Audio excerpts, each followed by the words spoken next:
దర్శనం ఆహారమే నాలో స్పందనం నిత్యం నువ్విలా నాకై చూడటం ఎంతో వింతగా ఉంది అనుభవం నడివేసవిలో మరిగిస్తూనే మురిపిస్తుంది నీ చల్లదనం ఎదమంటంతా చేస్తూ వెన్నెలయింది ప్రేమ గుణం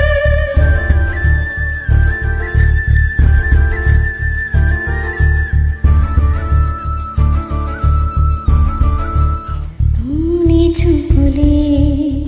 నా ఊపిరి ఓసారిలా చూడే చెలి అమవాసనే ఉన్నా మరి అందించవే దీపావళి ఎందుకు చెలియా రెప్పల వలలో ఒడిగిన కలలా కను పాపలు వెతికే రేపటి వెలుగును చూసి చూడవెలా నయనం హృదయం నీవే నీవై సమయం